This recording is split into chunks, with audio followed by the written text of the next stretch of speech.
तुमचं कोणाचं साधं लक्ष सुद्धा नाहीये माझ्याकडे. तुम्हाला पण असंच वाटतंय का? हो, म्हणजे नाही, कधी कधी. हे बघा, खरं खरं सांगा मला. म्हणजे थोडा अजून टाइम आपण स्पेंड केला असता तर चांगलं झालं. हो, I can't lie to you. आणि I feel so left out these days, कारण आपल्यात काही कॉन्व्हर्सेशनच उरलं नाहीये. पण तुला माहितीये माऊ, जेव्हा तू ऑफिसला जायचीस ना तेव्हा आम्ही तुला एवढं मिस नाही करायचो. म्हणजे मिस तर करायचोच, पण आता तू ऑफिसला पण नाही जात, घरीच असतेस, तरी आम्ही तुला खूप मिस करतो. का ते माहिती नाही. I know, I am sorry बाळांनो. मी तुम्हाला माहिती आहे आता घरात काय काय सुरू आहे ते. पण बाहेरच्या लोकांमुळे ना. समा, हे बघ, निलिमा आजी येणार म्हणून तू पण एक्साइटेड होतीस की नाही? होते, पण त्यामुळे तुझ्या सगळ्या प्रायोरिटीज डायव्हर्ट होत आहेत आणि त्याचा मला त्रास होतोय. आय नो, सगळं होईल नीट बाळा. कधी कधी होणार आहे सगळं ठीक? हे मी कसं सांगू तुला? हे बघ, आपण सगळे प्रयत्न करतोय ना हे नॅव्हिगेट करण्याचा. बर, हॅपी लाईफचा काही रोडमॅप दिलेला नाही आपल्याला. We all are trying. पण या सगळ्यात माझं टॅलेंट, माझा वेळ सगळा वाया जातोय. माऊ, you know what, tell me one thing. तुला खरंच इंटरेस्ट आहे का बिझनेस करण्यात? आहे बाळा. मग आपण कधी करणार आहोत? This is my dream and I want to make it big. I know, मी या सगळ्याचा विचार करतेय. इन्व्हेस्टमेंट कुठून आणायची, टार्गेट कसं अचीव करायचं, मार्केट रिसर्च कसा करायचा, या सगळ्याचा विचार माझ्या डोक्यात सुरू आहे. मग प्लॅन केलास तू काही? प्लॅन असं नाही, पण हे बघ समा, बेकिंग हे थोडं क्लासी आहे आणि आपण बिझनेस करणार असलो तर त्यासाठी मास अपील हवाय. मला वाटतं आपण टिपिकल मराठी रेसिपीजने सुरुवात करूया. निदान सुरुवातीला तरी बिझनेस करू त्याचा. ओ ग्रेट. म्हणजे माझं टॅलेंट असं काहीच राहणार नाहीये ना? हे बघ, यात माझं तुझं असं काही नसतं. तुझी एक्साइटमेंट मला कळतीये, पण हा खूप मोठा डिसिजन आहे. लोक वर्ष वर्ष घालवतात यामध्ये. मग आपण कधी करणार आहोत तेच प्लॅनिंग करू. तू आत्ता उठ आणि कॉलेजला जा. बिझनेस आपण करूया आणि छान करू, ओके? पण आता आपण कुठलाही इम्पल्सिव्ह डिसिजन घेणार नाही. जा कॉलेजला जा. तुम्ही पण निघा, उशीर होतोय तुम्हाला.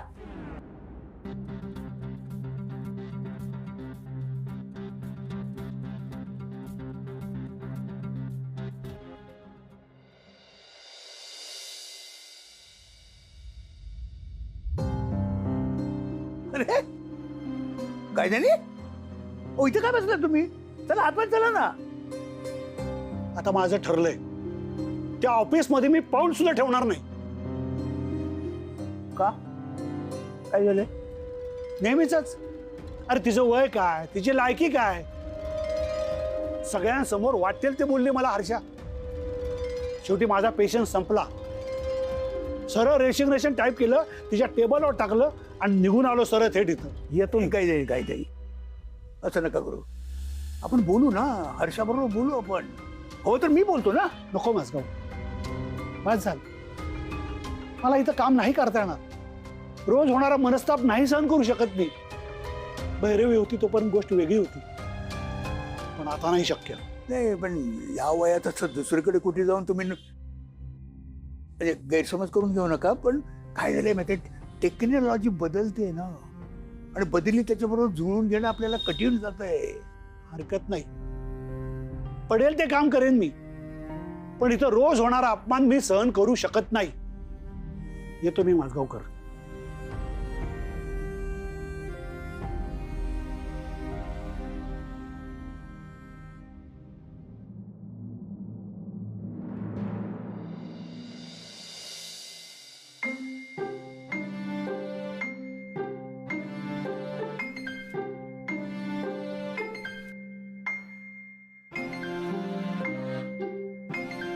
आत्या, चहा घ्या. नकोय मला. हे बघा, सकाळपासून काही पोटात नाहीये तुमच्या. चहा घ्या, थोडं बरं वाटेल. काय झालं? शेवटचं बरं कधी वाटलं होतं ते आठवत सुद्धा नाहीये. आत्या, मी समजू शकते. हळूहळू थोडं बरं वाटायला लागेल. आपण थोडा वेळ देऊया. ओके? बाळदादाची सून शोधतेस. सोपं वाटतं का ग तुम्हाला सगळं? दादाला वाटलं म्हणून एके दिवशी त्याने मला घरातनं जाऊ दिलं.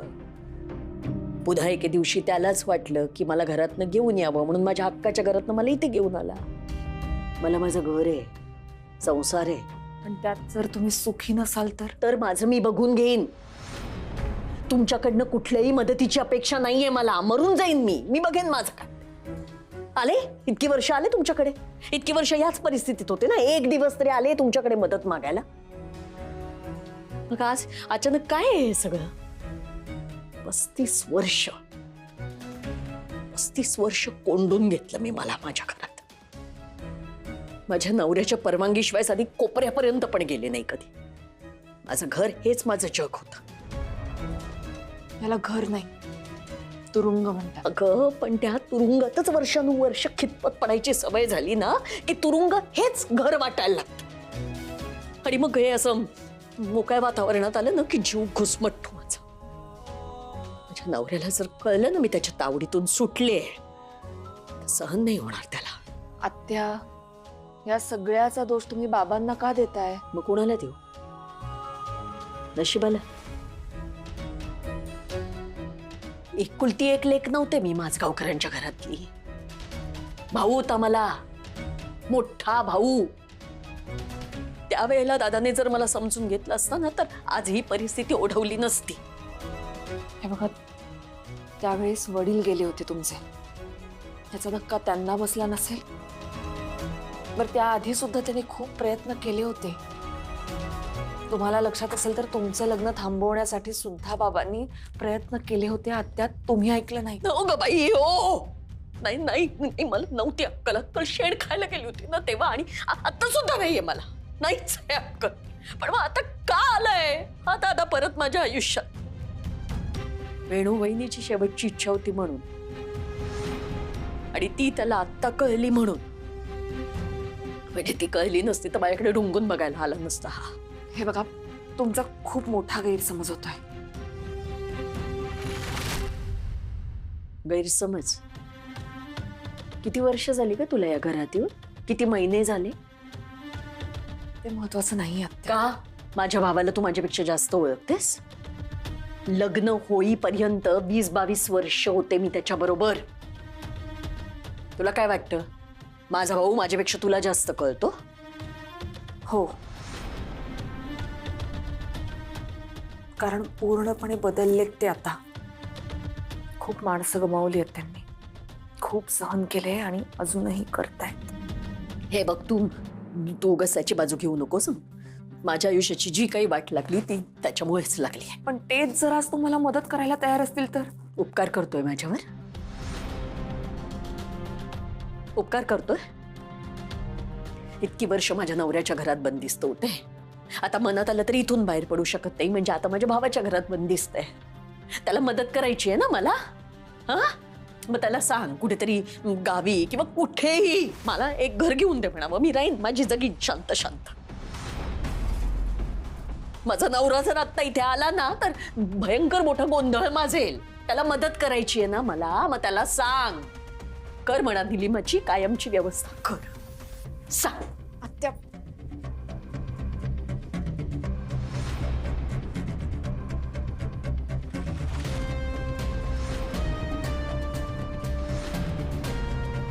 मी काय म्हणते, घरी पोचल्या मॅथ्सचा होमवर्क सॉल्व करूया ते तू आपण. कर, आता मी कार्टून बघणार. का? आई, तू इथे का बसलीस? मला घरी खूप बोर होतंय. का बोर होतंय ताई? ती राधा मामी, ती निलिमा आजी, सगळी बोर माणसं भरली आहेत घरात. यु नो, मला स्वतःचा बिझनेस सेटअप करायचा होता. पण मी काय करते दिवसभर घरी बसून? पांघरुणांच्या घड्या घालते, कपड्यांना इस्त्री करते, 2 वेळा चहा देते सगळ्यांना, अंघोळीचं पाणी काढते, मोठ्याने देवाची आरती ऐकते. ओल्ड एज होम मध्ये असल्याचं फिलिंग येतंय. तुला माहितीये ताई, ऍक्च्युली मला पण मॅक्स लेवल बोर होतंय. पण काय करणार? आयडिया, आपण मॅनिफेस्ट करूया. मॅनिफेस्ट म्हणजे? अरे मॅनिफेस्ट करूया मॅनिफेस्ट. डंबोकुटचा मी एका बुक मध्ये वाचलाय. थांब. आपण आता एक विश लिस्ट बनवूया. ओके. हा ताई तुला काय हवंय? मला प्रायव्हसी हवी आहे. ताई जोरा थांब. आपण इकडे फन गेम खेळतोय ना. आपण एक काम करूया, माझ्यापासून स्टार्ट करूया. मला 2 नवीन बुक्स हवेत. आणि मला रोज शाळेला सुट्टी हवी. हा. मला माझी स्पेस हवी आहे. मला मॅथ्स ना थोडस इझी हवंय. आणि मला ना प्रत्येक ड्रॉइंग कॉम्पिटिशन मध्ये फर्स्ट प्राइज हवंय. मला young entrepreneur of the year बनायचं आणि मिलियन फॉलोअर्स हवेत. मला एक छोटासा पपी हवाय. आणि मला क्रिकेटमध्ये प्रत्येक वेळी बॅटिंग हवी. आणि मला इयरली कोटीत बिझनेस करायचा आहे. आणि मला त्या बिझनेस मध्ये एक मोठं ऑफिस हवंय. खूप काम करावं लागेल ईशान. मी कशाला करू? माझ्यासाठी लोक काम करतील. हा राईट. आपण एक काम करूया, आपण सगळ्यांनी जे मॅनिफेस्ट केले ना ते ह्याच्यामध्ये लिहूया आणि फ्रीज वर चिपकवूया. मग कसं रोज आपण ते बघून मॅनिफेस्ट करू शकतो. आणि ताई मी तुला खात्रीनिशी सांगतो की आपला बिझनेस एक ना एक दिवस नक्की सक्सेसफुल होणार. प्रोव्हाइडेड माऊला वेळ आणि इंटरेस्ट असेल तर ना.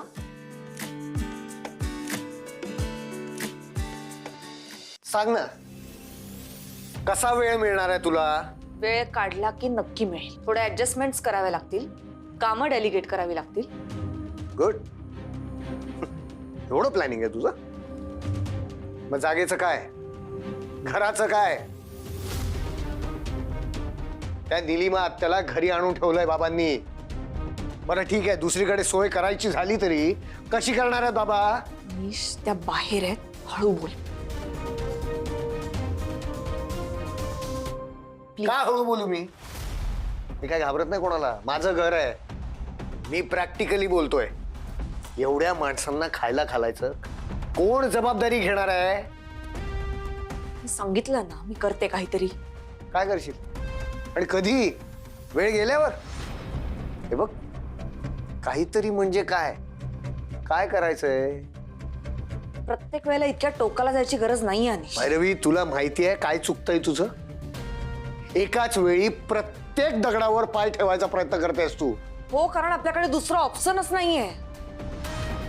आपल्याला सगळ्यांनाच ऍडजस्टमेंट करावी लागेल आणि थोड्याच दिवसांचा प्रश्न आहे. मग त्या थोड्या दिवसांचा खर्च कसा भरून काढायचा आणि कोण भरून काढणार आहे? हा प्रश्न तुला का पडतोय? तू करतोयस ना अनेक उद्योग, पैशांच्या बॅगा घेऊन फिरत असतोस ना. तुला सांगितलं मी, क्लायंटचे पैसे होते ते, माझे पैसे यायचेत अजून. मग ते वेळेत कसे मिळतील ना ह्याचा विचार कर. मी माझं बघतीये. काय बघतेस? बिझनेस कसा करायचा हे बघतेस? अगं तुला कळत कसं नाहीये, बिझनेस सुरू करायचं झालं तर आपल्याला पैसे गुंतवायला लागतील. पैसे कमवशील कसे? पैसे मी कमवेन, जेवणाचे डबे करून विकेन, पण मी पैसे कमवेन. तू डबे विसरलीस? पहिल्या दिवशी जेव्हा या घरात आली होतीस तेव्हा तुला स्वयंपाकाचा स सुद्धा येत नव्हता. हो, पण आता शिकतेय ना मी. हे बघ, तुझे एक्सपेरिमेंट्स आम्ही सहन करतो, लोक का करतील? ते सुद्धा पैसे देऊन. आणि काय करणार आहेस तू? केक्स संयमी बरोबर. अगं बिझनेस कसा जनरेट करशील? आम्ही केक्सचा बिझनेस करणार नाही आहोत. महाराष्ट्रीयन रेसिपीजचा बिझनेस करायचं ठरवलंय आम्ही. ठरवलंय म्हणजे अजून काही फिक्स नाहीये. वा, हे बघ, नसत्या भानगडीत पडू नकोस. खूप शिकलेली आहेस तू, चांगला पगार मिळेल तुला, नोकरी कर. हे बिझनेस वगैरे काही जमणार नाही तुला. का नाही जमणार? सगळा विचार करून झालेला आहे माझा. आयडिएशन, रिसर्च, प्लॅनिंग, कंपनी रजिस्टर कशी करायची, लोगो काय पाहिजे आणि मोस्ट इम्पॉर्टंटली फायनान्शियल प्रिपरेशन कसं करायचं, या सगळ्याचा विचार चालू आहे माझा.